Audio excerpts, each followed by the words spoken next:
What's going on, everybody? MVP Collectables back here again today, and I thought I would do something very different. I thought I would just add some more content to this channel. So I'm gonna start doing some movie reviews. But so there we go. For today, we will be talking about the newly released Wonder Woman 1984. It was released both in theaters and on HBO Max on Christmas Day, 2020, which was yesterday. As of the recording of this, today is December 26th. And so, yeah, I will give you my overall thoughts, some positives, negatives, how it compares to the rest of the DCEU. So, we will start with my overall thoughts about this movie. I did really like it. I thought it was quite good. It's not the best DCEU movie. It's definitely not the worst. I would put it in around the middle. Is where I think I have it rated right now in my overall ratings of all 9 movies now that I have seen and that have been released. So yeah, I mean, I really like the movie. I'll get into why I really like the movie, why I don't, the negatives about this movie. Something that I think is kind of funny is that I have at least written down more negatives, but I think that the positives of this movie outweigh the negatives because the positives just, or more, I guess. But we will start now with the negatives, and please note, guys, this is going to be a spoiler review. So I'm going to talk about the movie as if you've seen it. So you've been warned. Don't kill me because I am going to talk about this movie in terms of spoilers. First up, we'll get like the biggest issues and then kind of walk our way down. The whole TV station takeover, Maxwell Lord thing. One, it's too convenient. 2, it's a little just It didn't make much sense. It really it just didn't work for me, I guess. It was, like I just said, it was too convenient. It also, a negative that also kind of ties into this is it seems like the world goes from hunky dory, it's just a regular world, right? Like everyday life, to complete and total meltdown in like a day. And I get it with the make the wish thing, and I understand and whatever, but it bugged me. Going off of that, and I do apologize if I'm speaking too loudly. I normally speak loudly, and this microphone's really good, so I'll try to tone it down. The end fight with Cheetah, I didn't think it was that good. It was okay. I thought that she should have fought her hand to hand without the wings, because like she really didn't fight her too much with the whole. She was basically just fighting her with her, blocking her with the wings, and then it went to water, and then it went to the air, and it was just kind of weird, and I didn't really like it too much. It should have been a little bit longer. Moving on from the end fight, which I didn't think was that great. The Wonder Woman flight thing.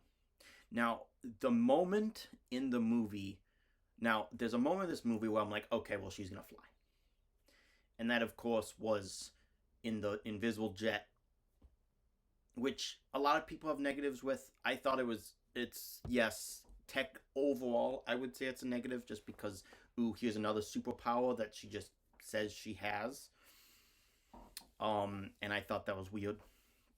Like, why wouldn't she make her picture invisible?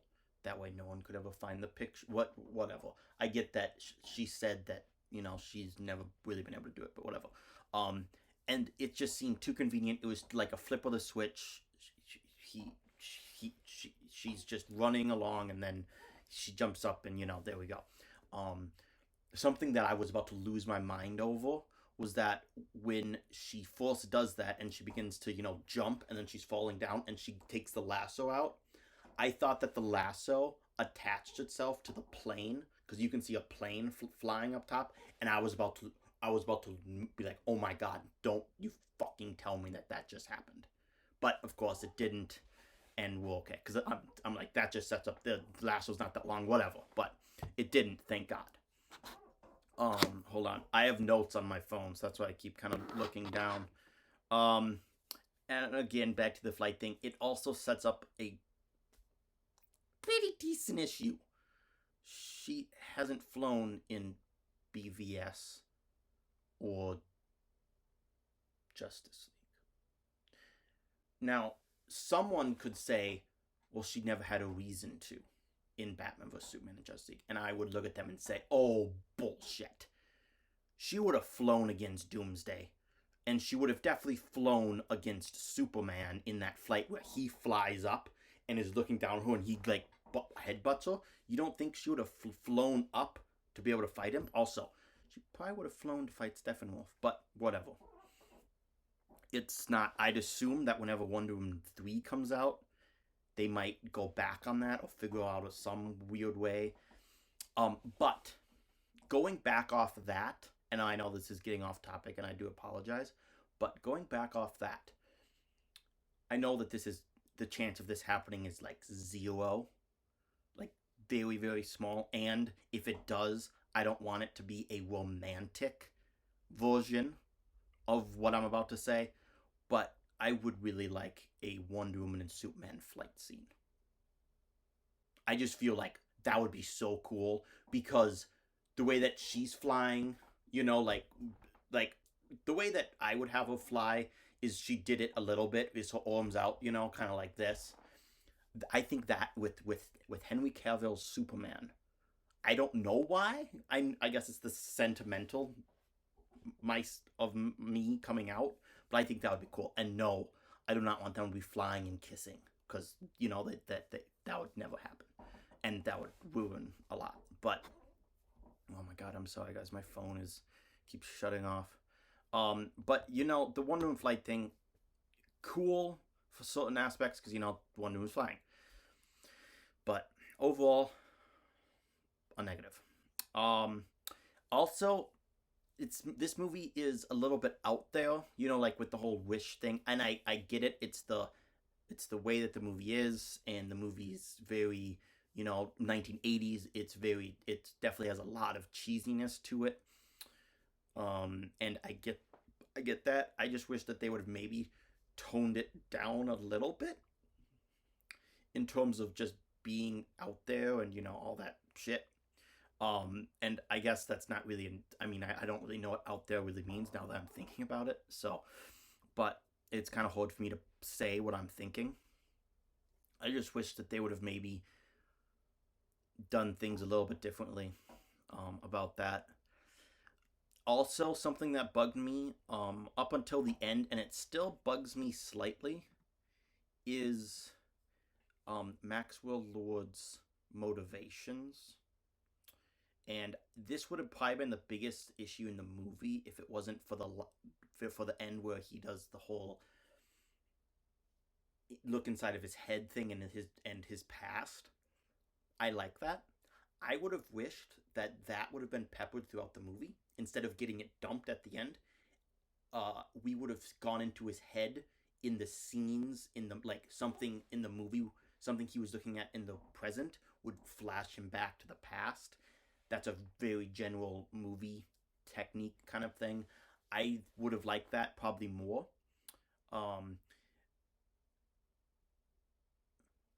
Also, and trust me, I'm wrapping up now on my negatives. I know this is a lot of negatives. The best part of Wonder Woman, the first one, was, or one of the best parts, was the Wonder Woman Steve chemistry dynamic.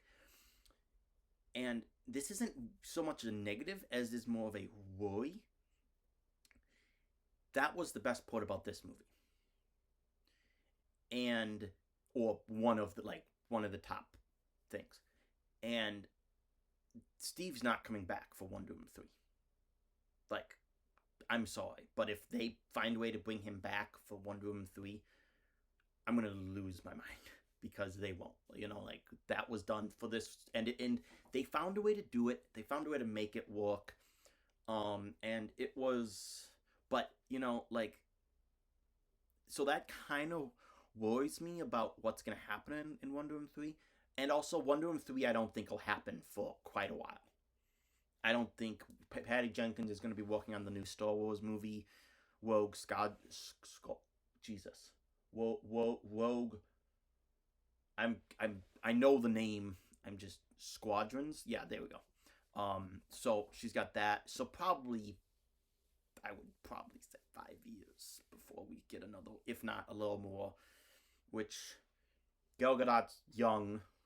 She's not young, but she's not old either. Like, I'm pretty sure I think she's like 34, maybe. Which she's perfect fine to keep playing Wonder Woman for a fair amount of time. Okay, now we're going to get into the positives. And I'm going to start with an awesome positive. The opening scene of this movie with the Amazons and Diana training. Oh my God. Dude. So that they released that scene before the movie came out, get people hyped and stuff. It kind of reminded me of the time that they did the warehouse. They released the warehouse fight before the movie came out. It's basically that, because that is arguably the best scene of the whole movie for both of them, for both movies. And this scene was sorry, but I didn't actually watch the scene because I didn't want to spoil it, because I read a couple people's reviews and they said that the opening scene is awesome, so I didn't want to spoil it for me, so I held off. I watched it with the movie and it is awesome. Oh, I love that movie or that scene. Moving on, again, the biggest positive for me in this movie is the Diana Steve chemistry, the emotion together, their relationship. I thought it was really good. It was really well done. I'll get into that in a little bit when I talk about actually individual scenes. Overall villains, I did quite like. I thought Pedro Pascal, the guy that of course plays Maxwell Lord, did a great job. I thought he did a quite a good job in this movie. Another, and of course I'll go into the villains here. So Maxwell Lord, one of the big things I liked about him is I liked him and his son's relationship. I wasn't the biggest fan of the turn on a switch dynamic, where he has the lasso around him and, it's see the truth and whatever. I wasn't really the biggest fan of that, but I was a fan of the scene with his son and him in the park, and of course you have the whole wide world and the son's right there. I understand he was nearby, but still, like, and weren't they on a deserted island or some shit? Or I don't know if he took the helicopter back or whatever. What I'm talking about is one of the final scenes of the movie where he has the son and the dad, and I really like that scene. They gave that scene enough time. A lot of superhero movies wouldn't have given that scene. That scene would have been a minute, and that scene was like 4 minutes or 3 minutes or something. And I like that they allowed that scene, and they allowed those characters to come forth. Cheesy, a little bit cliche, yes, but I did like it. And the scene the scene before that, where you have the son who's crying when his dad gets his loser father, gets a talking to, and he just starts crying. That scene was powerful. Like, that whole dynamic I did really like. Cheetah, I thought Kristen Wiig did a good job. They spent a lot of time of her becoming Cheetah, and very almost no time of her as Cheetah. I wish they would have spent more time with her as Cheetah. And we're gonna have to. I mean, this is a one-off villain. She won't be back. At least I doubt it. But I liked her motivation. Of course, you make a wish, and then it'll take from you the thing you cherish most, which of course Wonder Woman's powers, which is a slight negative. Like it's another cliche. But overall, Cheetah's motivation was pretty good. She just wanted to be like Wonder Woman, and of course she'd lose it. She gets her like humanity basically taken away, and then she like not humanity, but like her not really self-control, but like her good nature, I guess, kind of gets taken away, and then and it was. I definitely liked Maxwell Lord, I think, better than Cheetah. Maxwell Lord's motivation was a little bit more clear towards the end. I do wish, of course, it would have been a little bit more clear, but okay, now we're gonna get into more of the actual scenes of the movie and stuff. I will say quickly, this movie was decently emotional. Especially the one scene with Gal Gadot when she says goodbye to Steve Trevor. That scene was great. I really liked that scene. And that scene really showcased Gal Gadot has come a pretty far way in her acting. She, I don't think, could have done that scene when she shot the first Wonder Woman. She was quite good in that scene. Again, going off of that, Gal Gadot in this movie was I'm not gonna say very good. She was quite good. She was quite good in this film. This film had good humor. The whole Steve this time being the fish out of water, I thought was cool. Of course, we knew that would happen, and we kind of thought that, or at least I thought that would be pretty funny, and it was.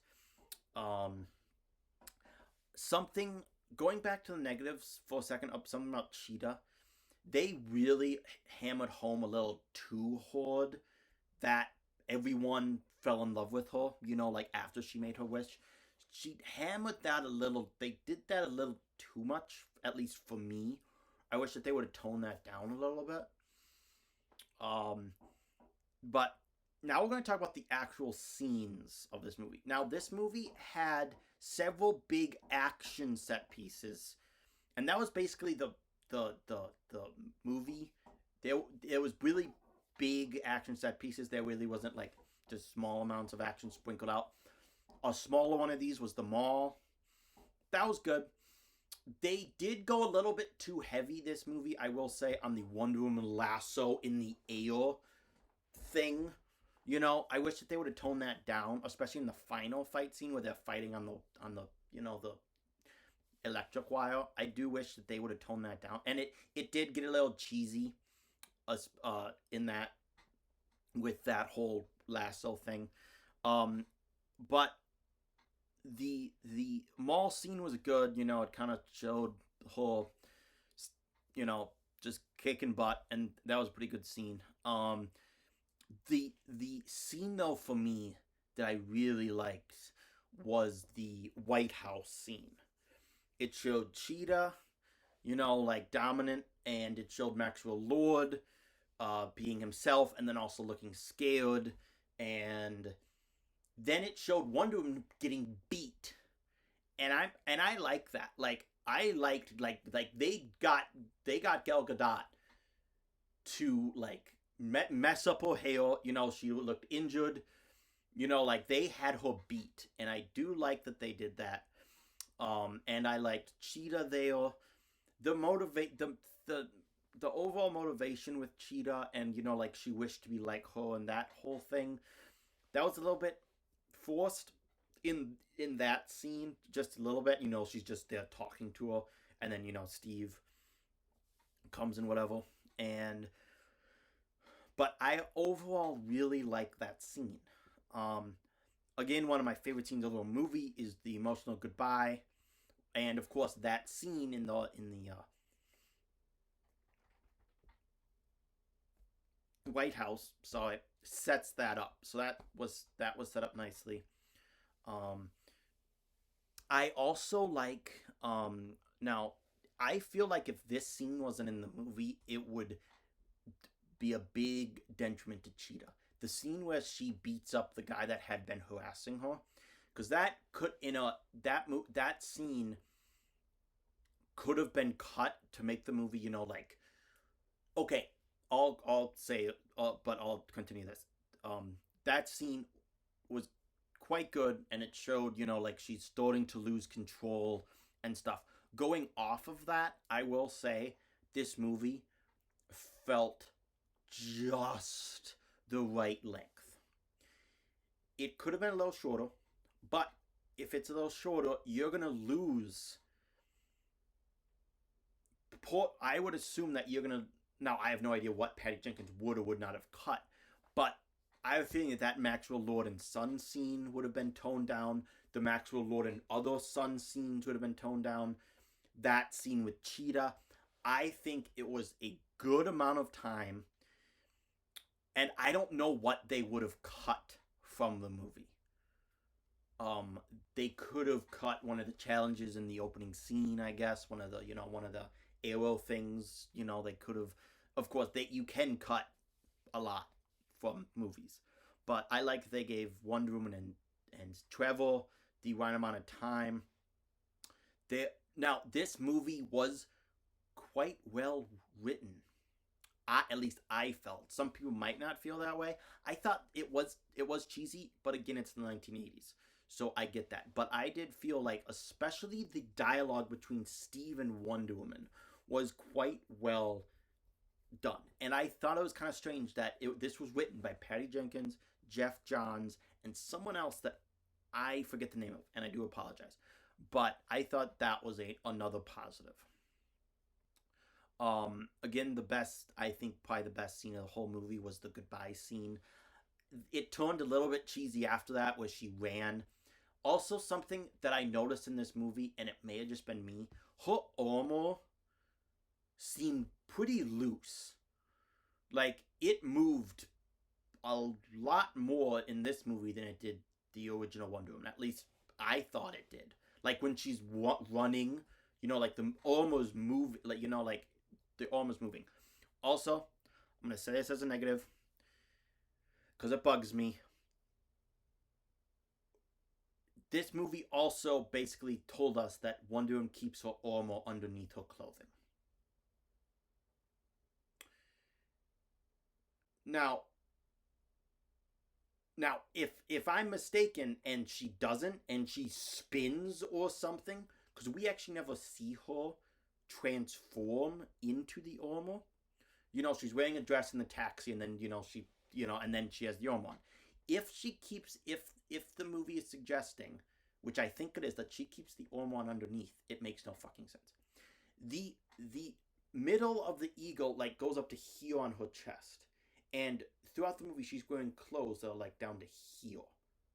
It doesn't make any sense. It didn't in the first Wonder Woman with the blue dress, and in that movie they actually show her take it off. So that was a negative. But still, I wish that they would come up with a better way to do that. But whatever. Okay. Hello, guys. So I forgot another big positive about this movie. I thought that the music was excellent.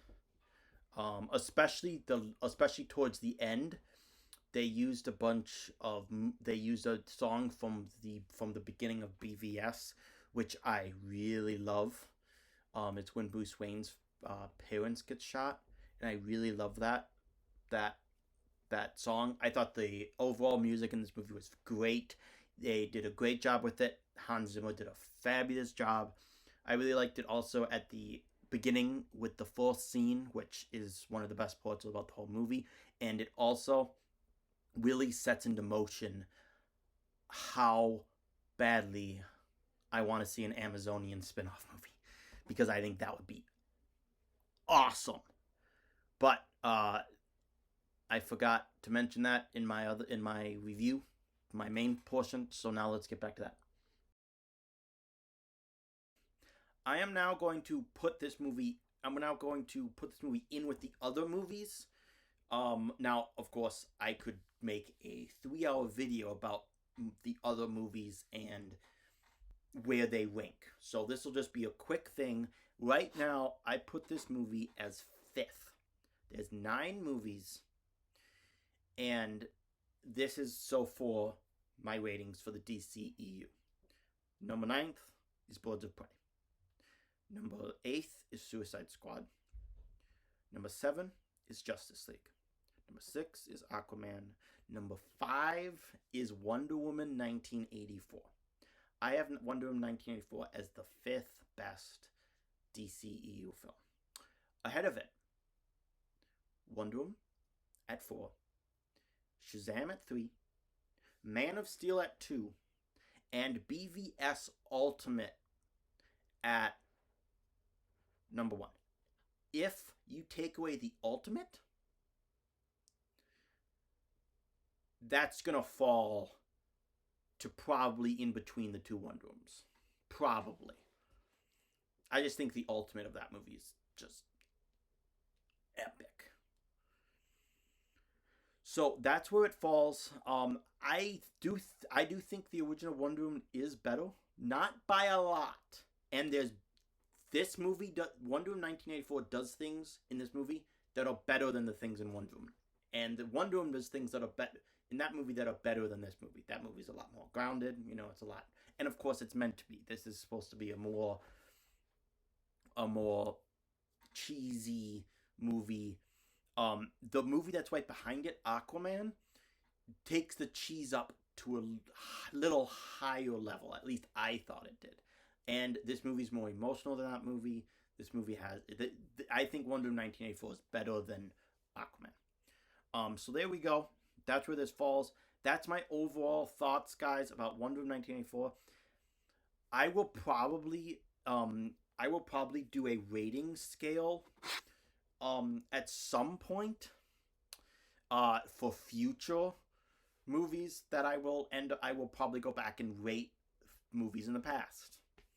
I have thousands. I own hundreds. I've seen a lot of movies. Again, I used to work at a movie theater. That is why I actually have... Oh, is it backwards? It's backwards. Sorry. Oh, is it? Yeah, okay. I don't know why that side's backwards. Oh, okay, I guess like this. There we go. Yep. Oh, is it? No? Okay. They're backwards. I'm looking at one that's upside down, but that's just because it's me. I have 5 Wonder Woman 1984 posters. And yes, it does technically say the old release date on it. But I have these because I used to work at a movie theater before the pandemic hit. And so I'm not keeping 5. I'm giving them to friends of mine that requested them because I used to be in charge of theater of posters for a movie theater. So I have hundreds of movie posters, IMAX posters, whatever. I could do a whole nother video on that. But back to Wonder Woman, and my goal is to keep this to an under 30-minute review, and I'm just about to do it. So yay! Wonder Woman 1984, guys, is a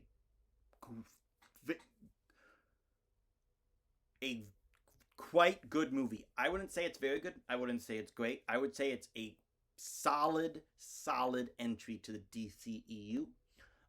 Again, the next movie that I will be doing videos on about the DCEU is, of course, the movie that I have waited my entire life to see.